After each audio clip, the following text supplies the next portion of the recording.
Hi mga mahal, ang ating topic ngayon ay tanong ni Prudencio. Ang tanong niya is, bakit yung partner ko walang il sa katawan? Kapag gusto ko siyang gamitin ay ayaw niya. So ano ang dapat kong gawin? So yan ang ating pag-uusapan for today's video.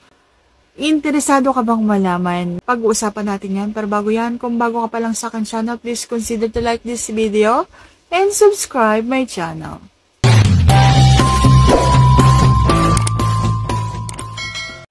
Ayun na nga. So, ang dapat na gagawin kapag halimbawang nanlalamig or ayaw ng iyong partner, so syempre dapat painitin mo. Okay, bago ka magluto, kailangan painitin mo muna ang mantika, 'di ba? Okay? So kailangan wag niyong uugaliin yung tusok lang ng tusok, pasok lang ng pasok, walang pagkatok. Ayan. So katukin niyo muna, painitin niyo muna, yung mansain nyo muna, yung mga ganong bagay. Yung mga kailangan muna ng mga rekado bago sumarap ang isang luto.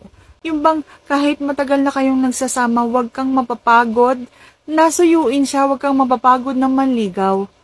Kasi yun yung tulay para laging mainit si Mrs. Laging mahal na mahal ka ni Mrs. Kasi kapag ang partner, kapag na fall out of love yan, hindi na yan magpapagamit sa'yo. So, ganun ang babae. Hindi katulad ng lalaki na kahit sino pa yan, basta may labas niya yung kanyang init na nararamdaman, okay na.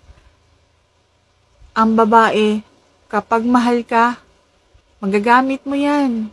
Kahit anong oras, kalabitin mo lang, magagamit mo yan.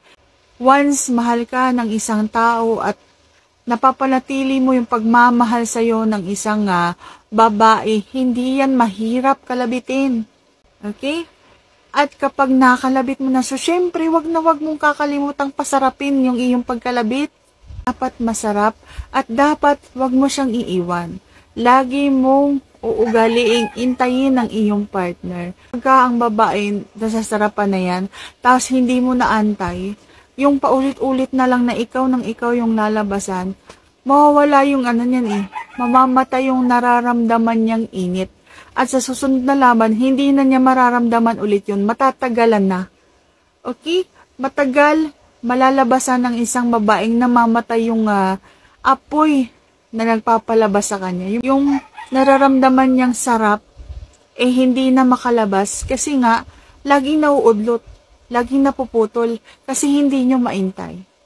Ito pa, panatilihin ninyong mabango ang inyong sarili, kasi ako bilang isang babae, ang lakas ng pang-akit sa akin ng mabangong lalaki. Panatilihin niyong mabango ang inyong sarili, malinis, para isang kalabit lang ninyo sa inyong partner is go na. Okay? At yan lang ang aking masasagot for today's video. See you on my next vlog. And if you like this video, please consider to like this video and subscribe my channel. Thank you for watching. See you on my next vlog.